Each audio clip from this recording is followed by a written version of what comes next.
가족들과의 상봉. 여기저기 유랑하며 조금씩 북진해갔다. 인민군들이 눈에 띄게 줄어드는 것은 아무래도 심상치 않았다. 그러나 우리는 충남 예산 땅을 향해 갔다. 예산 대흥산 바로 건너편은 충남 홍성군 금마면이라는 곳인데 여기서 내 동생은 살아왔고 재수씨가 아직도 있을지 모르기 때문이다.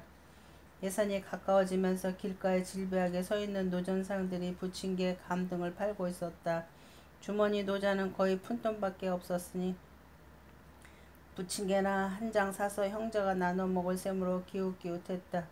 어떤 아주머니가 느닷없이 달려들며 아이고 원장님 아니시오 하고 소리를 지르고는 내 손목을 덥석 붙잡았다. 홍성에서 내 둘째인 대인이가 어머니 젖이 없어 유모 젖을 먹여왔는데 자세히 보니 바로 그 유모가 아닌가. 눈물이 핑 돌며 그 기쁨은 이루 말할 수가 없었다. 부침개를 어서 먹으라고 하며 감도 내주었다. 고맙게 몇 조각 맛있게 얻어 먹었다. 그 여인네도 너무나 가난해서 이것도 장사라고 하고 있는데 그냥 먹을 수가 없어서 품 안에 간직했던 몇백 원 푼돈을 다 털어주었다. 죽어라 하고 받지 않겠다는 것을 억지로 떠맡기고 총총히 자리를 떴다. 그 유모는 원장님이 이게 웬일이냐고 하며 나의 거지 행각을 너무나 슬퍼했다. 인민위원회 초소들을 피해 대흥산 속으로 들어가 불빛이 보이는 금마면을 보며 하루 저녁을 잤다. 다음날 아침부터 종일 기다리다가 인적이 적은 틈을 타서 산을 내려갔다. 동생 집에 들어서니 재수씨가 소스라치게 놀라면서 어서 들어오라고 해서 우리 형제는 방으로 들어갔다. 홍성에서 아버님 식구들이 다 무사하다는 말을 듣고 일단 안심을 하였다. 저녁을 배불리 먹었고 목욕도 하였고 옷도 동생 것으로 갈아입었다. 그때까지 어머니는 아직 서울에서 내려오시지도 못했다고 한다. 밤중이 되어 몽둥이 하나를 들고 혼자서 밤길을 걸어 약 30리길에 홍성읍에 들어섰다. 여기저기 초소 가까이 인적이 있는 곳은 피해 우리 집에 스며들었다. 밤중인데 아버님께서는 혼자 마루에 걸터 앉으셔서 묵주 신공 기도를 드리고 계셨다. 아버님하고 나지막에 불렀더니 이게 누구냐 하며 부둥켜 안고 우셨다. 이 울음소리에 방 안에서 집사람이 뛰쳐나왔다. 뭐라 할 수 없이 반갑고 눈물이 마구 쏟아졌다. 새벽녘이나 되어 밥을 지어 먹었는데 아버님께서는 아직 인민군들이 있으니 넓은 공간이 있는 천장에 들어가 숨으라고 하셨다. 그래서 나는 요강을 가지고 들어가 천장 속에서 사흘밤을 지냈다.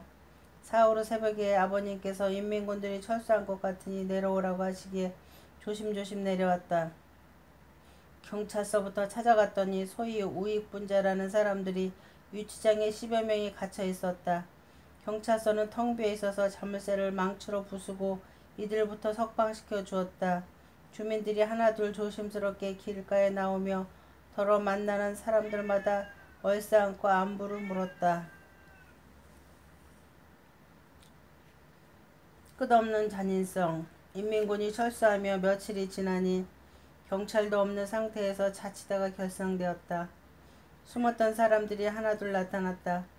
라디오를 들은 사람은 미군이 인천에 상륙한다는 소식을 전해주었다. 또한 인민군이 산등성이를 타고 북으로 퇴각하면서 때때로 촌락에 내려와 식량을 약탈해한다는 말도 들렸다. 읍내 유지들 가운데 상당수의 사람들이 행방불명이 되었는데 인민군이 양민들을 붙잡아다가 인텔리니 지준이 하면서 마구잡이로 총살하고 산에 묻었다고 한다. 내가 홍성에서 개업하고 있을 때 천주교 신자로 홍성 고교 선생이던 사람도 총살되었다. 그의 부인이 사체를 찾을 수 없겠느냐며 울면서 하소연했다. 그 당시에는 관도 없어서 사과상자 비슷한 3분판으로 짠 빈약한 관을 만들어 지게에 짊어지고 근처 산에 사체를 찾으러 갔다.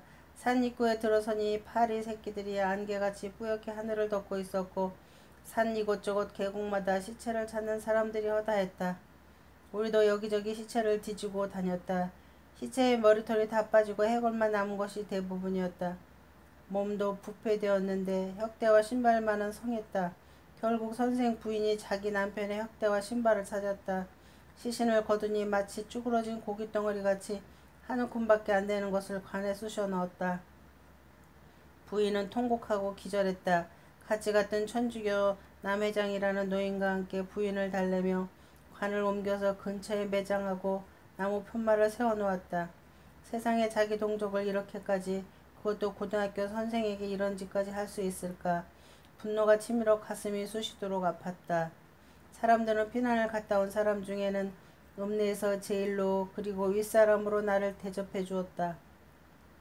어느 날 아침 경찰서 마당에 들어섰는데 한 20여 명의 농민들이 마당에 쓰러져 신음을 하고 있었다. 경비하는 사람들에게 이들이 누구냐고 물으니 빨갱이들이라고 했다. 그들을 유치장에 가두려 해도 유치장 문이 모두 망가져 가두어 둘 수가 없다고 했다. 그래서 그들이 도망치지 못하도록 도끼로 그들의 다리를 모두 찍어 부러뜨려 놨다고 한다. 너무나 아찔할 수밖에 없었다.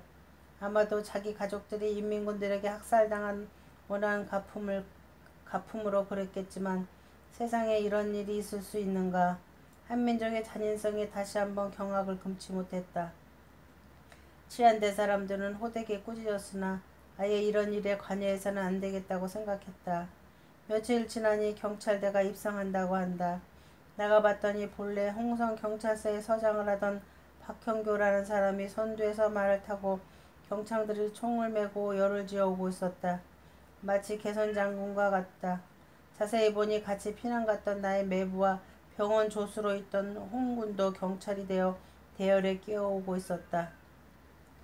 박 서장을 만나니 내가 창녕에서 죽었다는 소식을 듣고 명복을 빌고 제사도 지내며 신부를 모셔다가 장례 미사도 지냈는데 이게 웬일이냐며 그렇게 반가워할 수가 없었다. 박 서장은 그의 부인이 척추 결핵으로 오랫동안 나의 치료를 받아온 터라 아주 가까이 지내는 사이였다.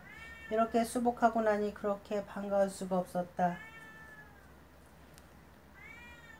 친구 김영진 군은 창녕이 함락되자 피난을 포기하고 부산에 가서 해군에 입대했고 김군 동생도 해병대에 입대했다고 한다. 김군 동생은 후에 해군 대령으로 제대했고 김군은 제대한 후 성모병원의 소아과 과장으로 나와 함께 근무했다.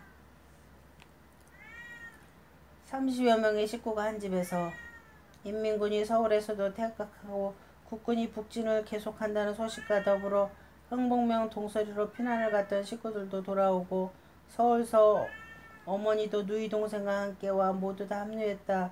병원을 개원해놓고 전쟁을 맞았던 터라 다시 병원을 열심히 하니 환자도 다시 북적거렸다. 매형이 큰애를 데리고 배로 월남에서 집에 와 있었고 작은 매부도 그의 부모와 애들과 함께 다 와 있었다. 한창 식구가 많을 때에는 30여 명의 식구가 먹고 자고 했다. 고모도 서울에서 와 계셨다. 그래도 다 생계를 꾸려줘야 했으므로 별별 일을 다 했다. 그러다 북진하는 미군과 국군이 인해 전술로 밀려 내려오는 중공군에 밀려 퇴각하면서 전쟁은 일진일퇴를 거듭하는 상황이었으나 우리가 홍성에서 다시 피난 갈 형편은 아니었다. 어느 날 저녁 거지 여인이 애를 업고 대문에 들어섰다. 이것이 웬일인가. 누님이 둘째를 등에 업고 완전 거지가 되어 들어서는 것이 아닌가.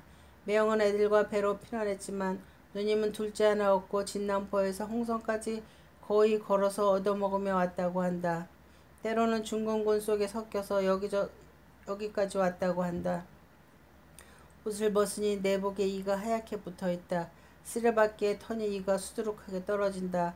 더운 물에 속옷을 넣고 삶으니 이가 하얗게 물에 떴다. 이것을 보며 세상에 별일 다 겪는다고 생각했다. 이 누님도 생계를 위해 밥장사라도 하겠다며 길목에 가게 하나를 열어 국밥 장사를 했다. 누님의 음식 솜씨는 어려서 어머님한테 배운 것이라 여간이 아니었다. 그래서 국밥 장사는 아주 번창했다.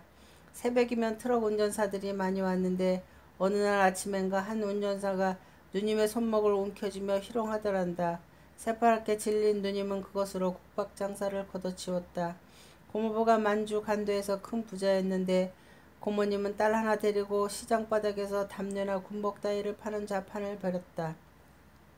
6.25는 우리 민족에게 어마어마한 고통을 주었고 그것이 한국 역사의 민족 상잔이라는 불신의 벽을 깃게 했다. 그래서 남과 북은 항상 상대를 경계하며 군비 경쟁에 힘을 기울여 전쟁에 대비하기 위한 많은 군력을 동원하였다.